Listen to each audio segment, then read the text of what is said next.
one of my partners who I've been spending many late nights talking to and early mornings, Will Fernandez, he's been monitoring the questions coming in, and we've just got time for a couple of questions.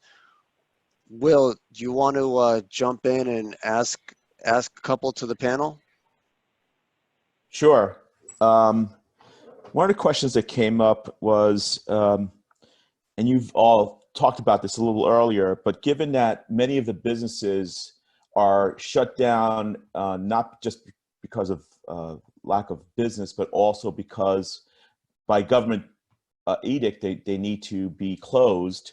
And then there's no deferral presently on the beginning of the 8-week period.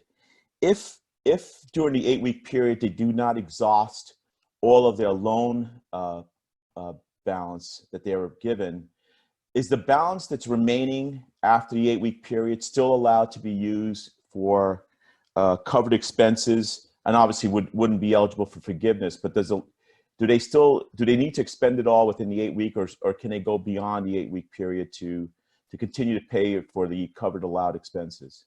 And that's a general question, I guess, maybe for the whole group.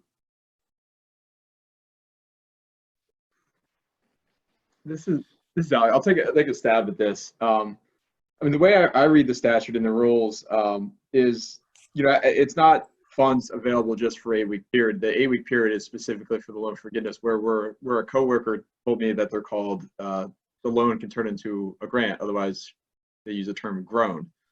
So I think whatever you don't expend, I think that could be capital. And I know the discussion got brought up earlier. It was, after this, when the economy starts going, they might need a little extra to kind of get going, whether it be the utility payments or interest payments or whatever it might be. That would be available, and they do have that two-year payment. They have the 6-month deferral that they don't pay any cost.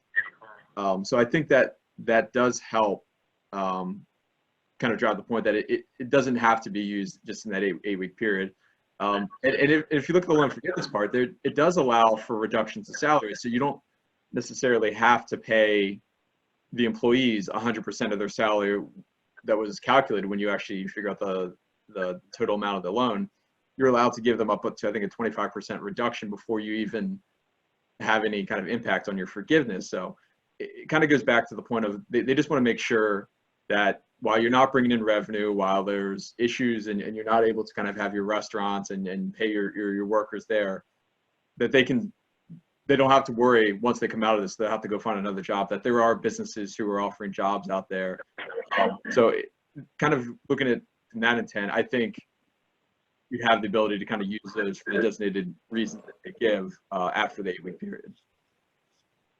Great, thank you, Alex. One other question that's was raised a couple of times during the webcast was there doesn't seem to be a lot of information readily available for sole proprietors with regards to the documentation they need to provide in order to obtain loan forgiveness and actually to apply for the loan.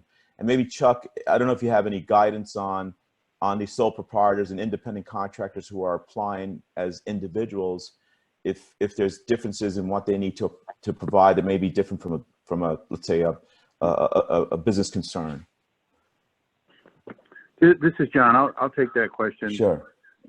We're expecting more guidance on that if and that's why there was a delay between the release. We got sole proprietors, all 1099s and self-employed and that kind of thing coming available on the 10th, and we made everybody else available on the 3rd because they are going to come out, I'm sure, guidance this week to clarify what we're going to need.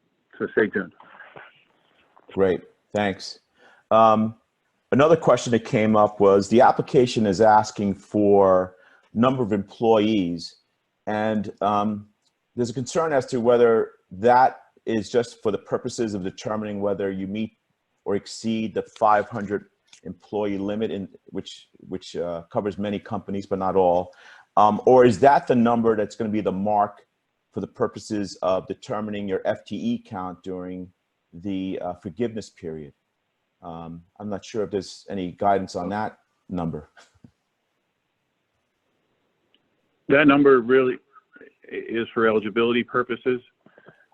They're going to do the math based on the payroll and maybe other reductions that you had in payroll later on. It's just for us, the agency, to make sure that you're under the eligibility guideline, as well as our reporting system, because at the end of the day, when we report back to Congress, they're going to want to know how many loans we gave out to how many companies and how many employees did they have. And nowhere else in our system for 7A loans ask that question.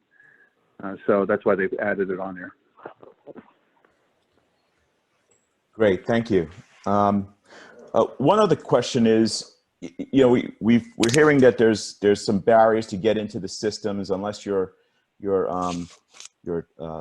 have a current relationship with a bank. I know we kind of addressed this a little bit, but if someone is coming up against that barrier, is there a place where they can go to and apply or get guidance as to where they can find other sources that are willing to take them in on a current basis? And Chuck, this is not meant to be a plug for your company, but is your group, and if it is, you owe me $50, but if that group if those individuals can go to a source like your company to apply, is that what the avenue is for them? Well, and again, I mentioned that the banks have backed off a little bit in meeting the demand because of the rate and the uncertainty. We have about 125 clients that we can do this on an automated basis. The barrier to entry is the fact that there's a half dozen of us in the country as lender service providers that will provide this, but the SBA has to approve the contracts. That's a 30-day process. So we're stuck with the lenders that are our clients, and I have in the queue probably 30 lender service provider agreements coming in every day. So that's a barrier. I think after this week, we're going to find out who is going to be lending money to non-clients. I've had calls today. Chuck, we can help. Can you take 50? Can you take 100 clients applications? I think that will suss out itself within the next week as we get, see what the volume is and see if there's capacity for certain banks to take on new clients. When it was 4%, everybody was kicking the door down. Now at 1%, they're just taking care of clients. And so it's shrunk the availability of this access to capital, in my opinion. Great. Thank you. Thank you, Chuck. All right. Will, so we start with questions or? Sorry, go ahead. Could I add quick? Sure. This is John. Chuck's right. What's going to happen is a kind of an unofficial list will start to be passed around of who's going to take on new clients. The SBA cannot post something like that on our website. They worry about endorsement. But this happened, during the 08, 09 crisis, when the ARC loan was coming out, and certain banks would do them, and then you found out who wouldn't. So, I mean, if you reach out to somebody like Chuck or one of the other LSPs, that allows you to basically be in touch with 100+ lenders all at one time, because he'll know which one of his clients are taking on which one of his lenders are taking on new clients.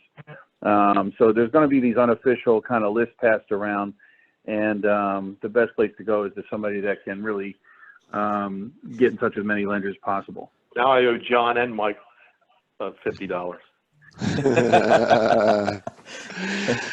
Thanks, Will.